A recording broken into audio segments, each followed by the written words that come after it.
সারফেসের movement. Exactly. কে বললো সার্ভিসের মুভমেন্ট? স্যার আমি।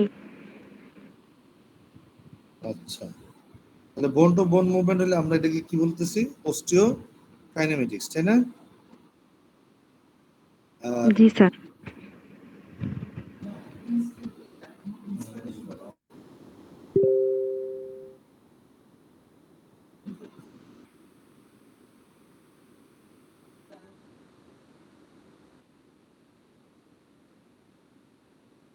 আচ্ছা, তাহলে আর্থোকাইনেমেটিক্স আমরা বলছি যে শোল্ডার জয়েন্ট আর নি জয়েন্টটা খেয়াল করো। আমার যেমন ফিমারের কন্ডাইল, এটা তোমার কি বলে এটাকে, কনভেক্স। তো এই কনভেক্সের উপরে কনকেভের মুভমেন্ট হচ্ছে, তাই না? হ্যাঁ, কনভেক্সের উপরে কনকেভের মুভমেন্ট হচ্ছে। তো যখন কনভেক্সের উপরে কনকেভের মুভমেন্ট হবে তখন আমাদের মোবিলাইজেশনটা হবে সেম ডিরেকশন। আর শোল্ডার জয়েন্টে যেখানে রেস্ট্রিকশন থাকে, যে সাপোজ মনে করো ফ্রোজেন শোল্ডার পেশেন্ট, তার অ্যাবডাকশন খুব টাইট, তখন আমরা বিপরীত দিকে মোবিলাইজেশনটা করব। যেমন ইনফেরিয়র অ্যাঙ্গেল করব, তখন বিপরীত দিকে করব। ঠিক আছে? মুখেরটা আগে বুঝো না, আগে মুখেরটা যতক্ষণ বুঝবো না ততক্ষণ আমাকে বললো, ঠিক আছে?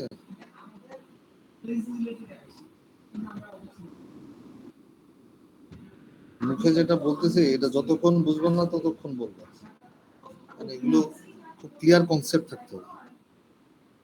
স্যার ডিরেকশনটা যদি আবার একটু বলতেন। আবার বলতেছি, দাঁড়াও আবার বলতেছি।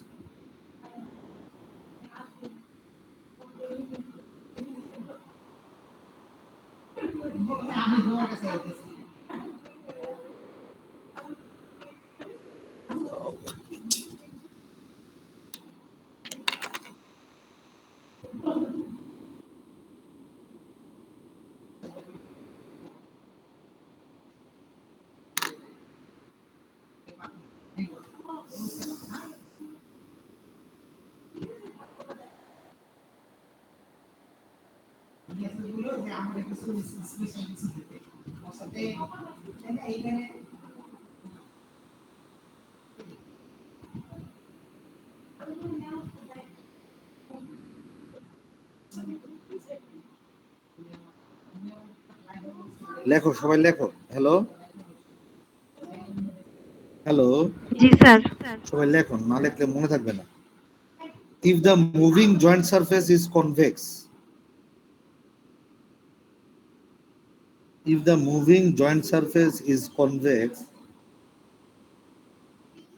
if the moving joint surface is convex,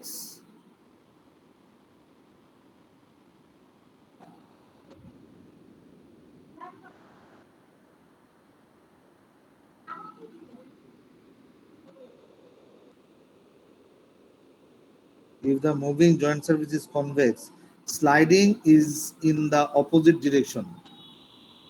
Sliding is in the opposite direction.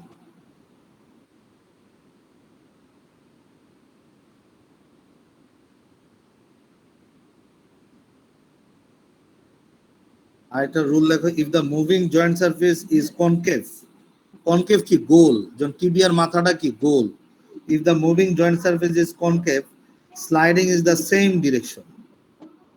Sliding is the same direction. মনে করো টিবিয়ার মাথাটা যেহেতু আমার হচ্ছে কনকেভ, তাহলে আমি যখন মোবিলাইজ করব তখন এটা সেম ডিরেকশনের দিকে যাবে। মানে নি ফ্লেকশন করতেছি, রুইকে প্রোন লেগে নি ফ্লেকশন করতেছি, তাহলে এটা আমি সেম ডিরেকশনেই মোবিলাইজেশন করব, যেহেতু টিবিয়াটা আমার কনকেভ। আর যদি মুভিং সারফেস যদি কনভেক্স হয়, ঠিক আছে, মুভিং সারফেসটা যদি কনভেক্স হয় তখন স্লাইডিংটা অপোজিট ডিরেকশন হবে, যেমন তোমার শোল্ডার জয়েন্টের ক্ষেত্রে। ঠিক আছে, moving joint surface is convex, sliding is in the opposite direction.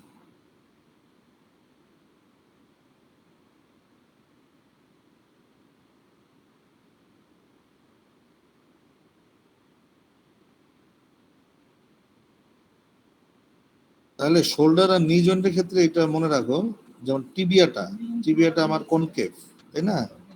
টিবিয়াটা আমার কনকেভ সারফেস, এইটা আমি সেম ডিরেকশনে মোবিলাইজেশন করতেছি। কিন্তু হেড অফ হিউমেরাস এইটা আমার কনভেক্স, এটা আমার বিপরীত দিকে মোবিলাইজেশন করছে। কিভাবে বিপরীত দিক? যেমন শোল্ডার অ্যাবডাকশন করতেছি আমরা সেম দিক, কিন্তু যখন আমরা মোবিলাইজেশন করি তখন শোল্ডার জয়েন্টের মধ্যে দুই হাত দিয়ে ধরে নিচের দিকে চাপ দিই, তাই না? অ্যাবডাকশন হচ্ছে উপরে, আর আমার ডিরেকশনটা যাচ্ছে কোথায়? নিচের দিকে। বুঝছো ব্যাপারটা? হ্যালো, জি স্যার। তাহলে সামারাইজ করতেছি, শোল্ডার জয়েন্টের ক্ষেত্রে আমাদের মোবিলাইজেশনটা হবে যেদিকে ফিজিওলজিক্যাল মুভমেন্ট এর বিপরীত দিকে, আর নি জয়েন্টের ক্ষেত্রে যেদিকে ফিজিওলজিক্যাল মুভমেন্ট ওই দিকে আমাদের মোবিলাইজেশন। যেমন কারো মনে করেন নি অস্টিওআর্থ্রাইটিসে নি এক্সটেনশন হচ্ছে না, তখন আমরা কি করি? সেম ডিরেকশনে মোবিলাইজেশনটা করি। সেম ডিরেকশনে যে মোবিলাইজেশনটা করছি, তো বোন আর বোন যে নড়াচড়া করতেছে ওইটা অস্টিওকাইনেমেটিক, আর জয়েন্ট সার্ফেসের মধ্যে যে মুভমেন্ট ওটা হচ্ছে আর্থ্রোকাইনেমেটিক্স। এবার কি ক্লিয়ার হয়েছে রিফাত? ক্লিয়ার না হলে আবার বলি। রিফাত, হ্যালো, সোনালি, ক্লিয়ার হয়েছে তুমি? জি স্যার, ক্লিয়ার হয়েছে। একটু জোরে বলো, একটু জোরে বলো। জি স্যার, ক্লিয়ার হয়েছে। তাহলে তুমি আরেকবার রিক্যাপ করো, এটা খুব ইম্পর্টেন্ট। শোল্ডার জয়েন্ট যেমন ফ্রোজেন শোল্ডার, নি জয়েন্ট অস্টিওআর্থ্রাইটিস, তাহলে এর ক্ষেত্রে কনকেভ কনভেক্স কিভাবে কাজ করে বলো, আবার বলো, যদি হচ্ছে মানে জোরে বলো।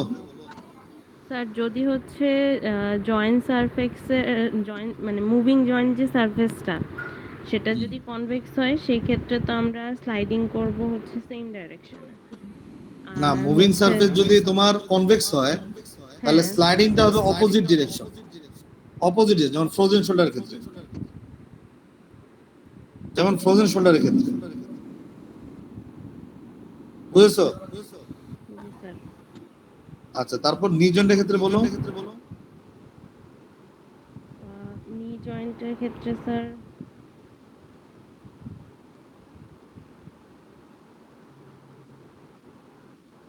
নিজের ক্ষেত্রে একটু আগে বললাম তো, যে জয়েন্ট সারফেসটা মুভ করতেছে, হ্যাঁ, এটা হচ্ছে কনকেভ। হ্যাঁ, তাহলে আমার মোবিলাইজেশনটা কি হবে? সেম ডিরেকশন, সেম ডাইরেকশনে সেম হবে। ডিরেকশন। সবাই লিখছো আমার এই কথাগুলো? হ্যাঁ স্যার, লিখেছি। আচ্ছা, তাহলে এখন বলো এই পয়েন্টটা থেকে আর কোন কোন ওয়ার্ডগুলো কনফিউশন আছে? স্যার, স্টেনলি প্যারিসের যে মানে হাইপোমোবিলিটি। স্টেনলি পেরিস, জি স্যার, আচ্ছা, ওটা একটু বোঝালে ভালো হতো। এক্সেলেন্ট। স্টেনলি পেরিসের, আচ্ছা, focus is on hypomobility and define joint dysfunction as a state of altered mechanics, either increased or decreased from the expected normal motion. Hypomobile joint নিয়ে স্টেনলি পেরিস একটা মতামত দিছে যে জয়েন্ট হাইপোমোবাইল হয় তাহলে এই জয়েন্টটা আস্তে আস্তে ডিসফাংশন, তারপর কি হয়? জয়েন্ট অস্টিওআর্থ্রাইটিস, এবং ইভেনচুয়ালি তার এভাস্কুলার নেক্রোসিসও ডেভেলপ করতে পারে যদি জয়েন্ট হাইপোমোবাইল হয়। যেমন আমরা আমাদের হাইপোমোবাইল কোনগুলি বেশি হয়? যেগুলো বল এন্ড সকেটটা, যেমন হিপ জয়েন্ট এবং শোল্ডার জয়েন্ট হাইপোমোবাইল হচ্ছে। যদি তুমি কোনো মোবিলাইজেশন করতেছো তখন আস্তে আস্তে কি হয়? এই মোবিলাইজেশন থেকে স্টিফনেস এবং তার আর্থ্রাইটিস ডেভেলপ করে। এবং উনি বলছেন স্টেনলি পেরিস যে স্টেট অফ অল্টার্ড মেকানিক্স, মেকানিজমটা তার চেঞ্জ হয়ে যায়, যে মেকানিজমে হয়তো বা হাঁটতো, ফ্লেকশন হইতো, অ্যাবডাকশন হইতো, ওই মেকানিজমটা তার চেঞ্জ হয়ে যায়, either decreased or increased from the expected normal motion. Normal যে মোশন তার থেকে ডিক্রিজই হয়। হাইপোমোবাইল যদি হয় তাহলে ডিক্রিজ, আর হাইপার মোবাইল যদি হয় তাহলে ইনক্রিজ। ঠিক আছে? যদি হাইপোমোবাইল হয় তাহলে কি হবে? তার মোশনটা ডিক্রিজ হয়ে যাবে, আর হাইপার মোবাইল হলে তার মুভমেন্টটা ইনক্রিজ হয়ে যাবে। যেমন অনেক পেশেন্টকে আমরা বলি যে ফরওয়ার্ড ফ্লেকশন করেন, দেখা যায় দুই হাত দিয়ে একদম পুরো ফ্লোর ধরে ফেলছে, তখন আমরা ধরি তার জয়েন্টটা হাইপার মোবাইল। হাইপার মোবাইল জয়েন্টটাকে স্ট্রেংথেনিং করতে হয়, আর হাইপো মোবিলিটি জয়েন্টটাকে স্ট্রেচিং করতে হয়। তো এটা নিয়ে উনি স্টেনলি পেরিস উনি মতামতটা করছে। সোনালি, বোঝা গেছে? জি স্যার, বুঝতে পেরেছি। আচ্ছা, গুড।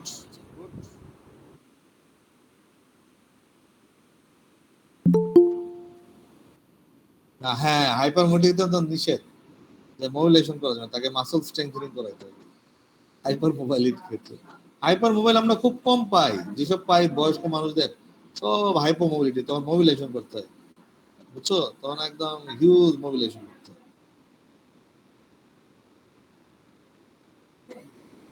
হাইপোমোবাইল বেশি পাওয়া যায়, হ্যাঁ হাইপোমোবাইল বেশি পাওয়া যায়, বুঝছো, হাইপোমোবাইল পাওয়া যায়।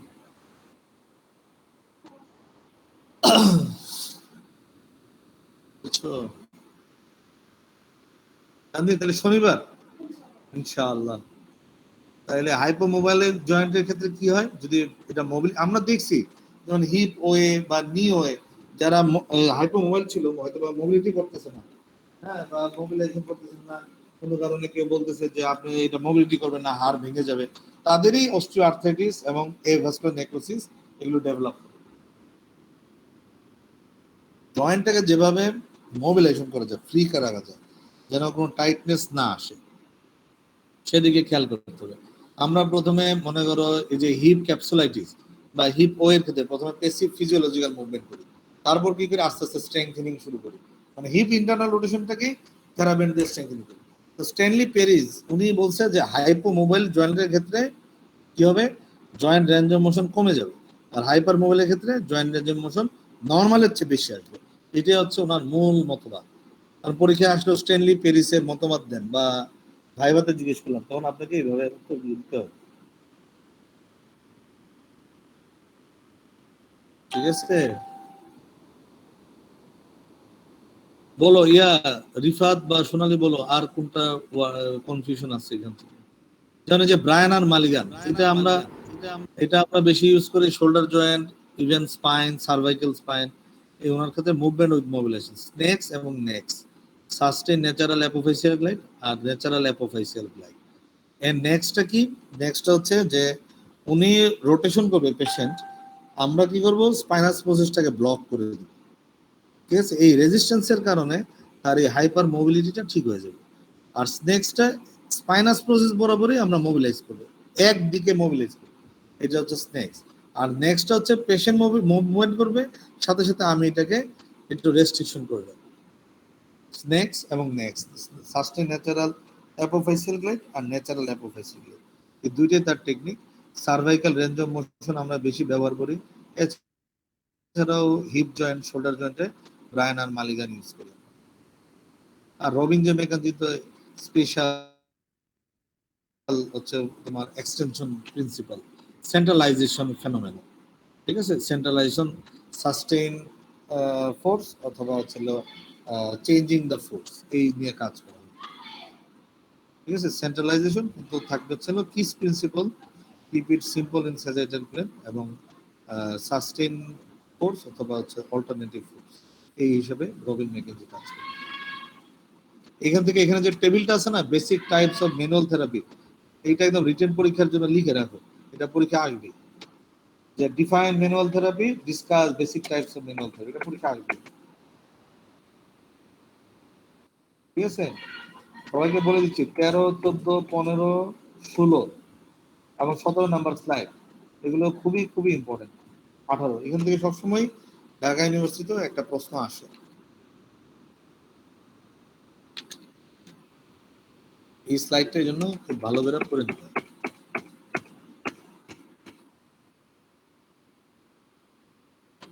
রিফাত বলতো থ্রাস্ট টেকনিকটা দ্বারা কি বোঝা যায়?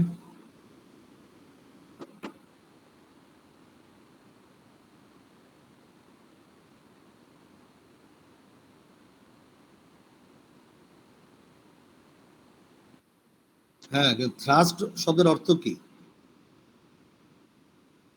থ্রাস্ট শব্দের শাব্দিক অর্থটা কি? এইগুলোই সম্পর্কে ডিপ জানতে হবে। তোমরা আসলে পড়ালেখা করো না, তোমরা হলো পেসিভ হয়ে যাচ্ছ সব। সাডেন মুভমেন্ট, সাডেন মুভমেন্ট এটাকে বলা হয় হাই অ্যামপ্লিচিউড।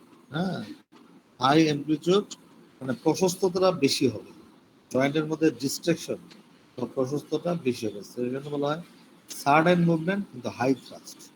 লো ভেলোসিটি হাই থ্রাস্ট, লো ভেলোসিটি হাই থ্রাস্ট। আর মোবিলাইজেশনের ক্ষেত্রে স্মল ভেলোসিটি, ঠিক আছে? স্মল অ্যামপ্লিটিউড, লার্জ ভেলোসিটি, ঠিক আছে? স্মল অ্যামপ্লিটিউড কিন্তু লার্জ ভেলোসিটি। তো মোবিলাইজেশন মানে ওয়াইডেনিং করা বা প্রশস্ততা করা, স্মল অ্যামপ্লিটিউড হয়ে গেল মোবিলাইজেশনের ক্ষেত্রে। আর ম্যানেজমেন্টের ক্ষেত্রে হাই অ্যামপ্লিটিউড, হাই অ্যামপ্লিটিউড লো ভেলোসিটি। তো এই যে যেগুলো কথাগুলো বলতেছে এইভাবেই প্রশ্নগুলো করা হবে। মোবিলাইজেশন বলতে কি বুঝেন? আচ্ছা, মোবিলাইজেশন আর ম্যানিপুলেশনের মধ্যে বেসিক পার্থক্যটা কি? ঠিক আছে, সাইবা আসছেন নাকি? সাইবা আসছেন নাকি? জি স্যার। বলো, what is the list 4 differences between mobilisation and manipulation? জোরে জোরে বলো। স্যার And ম্যানিপুলেশন list আর 4 মোবিলাইজেশন। differences. হ্যাঁ, 4 ডিফারেন্স। স্যার স্যার ম্যানিপুলেশনটা হচ্ছে, মোবিলাইজেশন হচ্ছে কি একটা প্যাসিভ মুভমেন্ট, যেটা হচ্ছে গিয়ে স্লোয়ার মোশনে দেওয়া হয়, আর মোবিলাইজেশন হচ্ছে কি একটা সাডেন থ্রাস্ট ইউজ করা হয়। তারপরে হ্যাঁ, মোবিলাইজেশন। ম্যানিপুলেশনে সাডেন থ্রাস্ট ইউজ করে। জি স্যার। আর মোবিলাইজেশন হচ্ছে কি স্লোয়ার মোশন নিয়ে করা হয় আর কি। তারপরে স্লো স্যার অ্যামপ্লিটিউড মুভমেন্ট। জি sir, slow slow amplitude. Amplitude movement. তাড়াহুড়া করো কেন? ধীরে ধীরে বলবা। Okay sir. কনসেপশন ক্লিয়ার করো। Slow amplitude movement. আর আচ্ছা স্যার, তারপরে হচ্ছে গিয়ে মোবিলাইজেশনের যে জয়েন্টের যে মুভমেন্টটা হয় ওটা ফিজিওলজিক রেঞ্জ অফ মোশনের মধ্যে করা হয়। আর আর যে ফিজিওলজিক্যাল রেঞ্জের মধ্যে করা। জি স্যার। আর এটা হচ্ছে স্যার ম্যানিপুলেশন যেটা সেটা হইতেছে গিয়ে আহ, মানে একটু এক্সেস ফিজিওলজিক্যাল রেঞ্জের একটু অল্প, একটু বাইরে দিয়ে, ব্যারিয়ার একটু বাইরে দিয়ে করা হয় আর কি। হ্যাঁ, তাহলে এটাকে আমরা বলবো বিয়ন্ড দ্য ফিজিওলজিক্যাল রেঞ্জ। আর জি sir, enter beyond the the. Physical range, এটা হচ্ছে মোবিলাইজেশন। ঠিক আছে? জি স্যার। আর আর তারপর স্যার জয়েন্ট মোবিলাইজেশনে হচ্ছে তিনটা গ্রেড অসিলেশনে হচ্ছে গিয়ে তিনটা গ্রেড অসিলেশনে হচ্ছে গিয়ে মুভমেন্টটা করা হয়। আর ম্যানিপুলেশনে স্যার এরকম কোনো গ্রেড অসিলেশন নাই, এটা হচ্ছে গিয়ে স্যার হাই অ্যামপ্লিটিউড আর হচ্ছে গিয়ে লো ভেলোসিটিতে করা হয়। ইন্ডিকেশন গুলো বলো, মোবিলাইজেশন ইন্ডিকেশন। স্যার মোবিলাইজেশনের ইন্ডিকেশন হচ্ছে গিয়ে স্যার ফার্স্টে পেইন, তারপরে হচ্ছে গিয়ে restoration of joint range of motion, তারপরে হাইপোমোবিলিটি, এরপরে আহ, কি আছে। Grade 1 two joint pain, 3 4 for stiffness, এটা মোবিলাইজেশন। জি স্যার। ঠিক আছে, এটাই তো মেইন জিনিসটা। Grade 1 two for pain, for 3 4 pain. For stiffness. আর ম্যানিপুলেশনটা হচ্ছে তোমার হচ্ছিল জয়েন্ট ডিস্ট্রাকশন করতে হলে আমরা ম্যানিপুলেশনটা ইউজ করি। জি স্যার। ঠিক আছে, জয়েন্ট ডিস্ট্রাকশন করতে হলে আমরা ম্যানিপুলেশনটা ব্যবহার করি। হ্যাঁ, আসেন। হ্যাঁ, 3,000 টাকা। ঠিক আছে, জি স্যার। তোমাদের আর কোনো কোয়েরি আছে? আমি মানে আমার ক্লাসের আগের দিনই হ্যান্ড নোটস দিয়ে দিব, তোমরা দেখবা কি কি হ্যান্ড নোটস আগে তোমাদের পড়তে হবে। নিজেরা পড়ে কাগজে লিখে রাখবা যে এই জিনিসগুলো স্যার প্রবলেম আছে, তারপর ওগুলোতে আমি ইনপুট দিব। স্যার হ্যাঁ, জুড়ে বলেন। স্যার হচ্ছে চারটা যে গ্রুপের ক্লাসিফিকেশন আছে হাইপোমোবিলিটি, মানে মোবিলিটির জন্য, তো জি, এখানে 4 নাম্বার যে পয়েন্টটা স্যার সেটা বুঝিনি। 4 নম্বর পয়েন্টটা বলেন। স্যার 4 নাম্বার পয়েন্ট হচ্ছে neural tissue mobilization to increase mobility of the dura mater nerve roots and peripheral nerves। কত নম্বর স্লাইড এটা? স্যার 22। Good.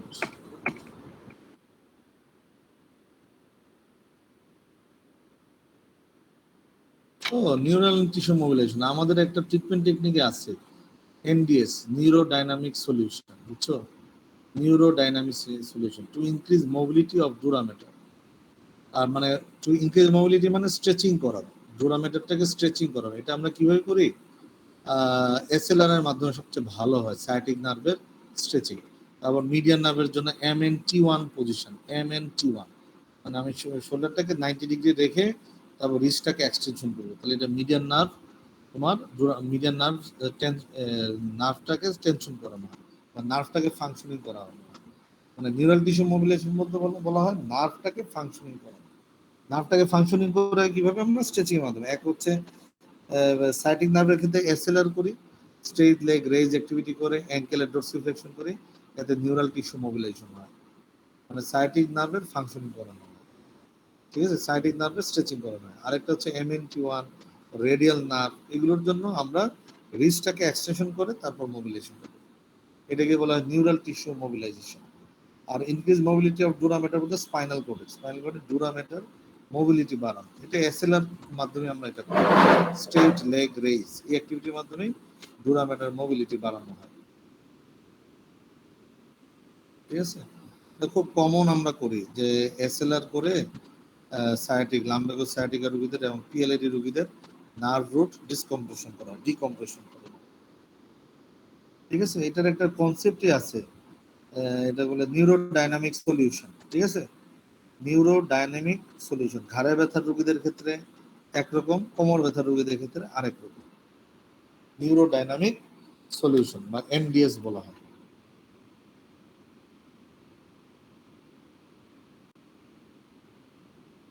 ঠিক আছে, জি স্যার।